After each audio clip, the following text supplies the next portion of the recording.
আসসালামু আলাইকুম বিসমিল্লাহির রহমানির রহিম। শব্দ শব্দ সূরা আল কাফিরুনের 1 নম্বর পর্ব এটি। আল কাফিরুন শব্দের অর্থ অবিশ্বাসী গোষ্ঠী। এতে মোট আয়াত আছে 6টি। 1 নম্বর শব্দ হচ্ছে কুল। কুল শব্দের অর্থ বলুন। এখানে রাসূলকে উদ্দেশ্য করে বলা হয়েছে, হে রাসূল আপনি বলুন। এই কুল শব্দটি একটি আদেশসূচক ভার্ব বা ক্রিয়া বা ফেইলুন।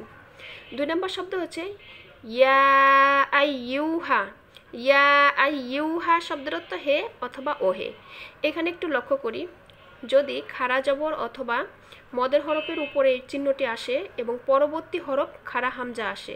খাড়া হামজা বলছে এই কারণে, আরবি 29টি হরফের মধ্যে এটি হচ্ছে গোল হামজা, এটি হচ্ছে আলিফ, কিন্তু এর সাথে যখনই জের জবর পেশ যুক্ত হবে তখন সেটি হামজা হয়ে যাবে। তাহলে খাড়া জবর অথবা মদের হরফের উপরে যদি এই চিহ্নটি আসে এবং এর পরবর্তী হরফটি যদি খাড়া হামজা আসে, সেক্ষেত্রে 3 আলিফ টেনে পড়তে হবে এবং একে বলে মদ্দে মুনফাসিল।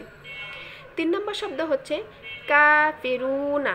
কাফিরুনা শব্দের অর্থ হচ্ছে সত্য অস্বীকারীগণ, অর্থাৎ যারা সত্যকে অস্বীকার করে তাদেরকে বোঝানো হয়েছে। এটি একটি বহুবচন শব্দ। এখানে খাড়া জবর এসেছে, যদি কোনো হরফের উপরে খাড়া জবর, নিচে খাড়া জের বা উপরে উল্টা পেশ আসে সেক্ষেত্রে 1 আলিফ টেনে পড়তে হবে। এবং এখানে একটু লক্ষ্য করি, মদের হরফ ওয়াও সাকিন ডাইনে পেশ, এটি হচ্ছে মদের হরফ এবং মদের হরফের পরবর্তী হরফে হচ্ছে ওয়াকফের স্থান, অর্থাৎ 1 নম্বর আয়াতটি এখানে শেষ হয়েছে নুনে সাকিন হয়ে যাবে, মানে মনে মনে সাকিন ধরে নিতে হবে।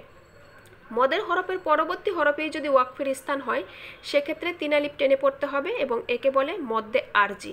তাহলে সম্পূর্ণ শব্দগুলো যদি আমি মিলিয়ে পড়ি, কুল ইয়া আইয়ুহাল কাফিরুন,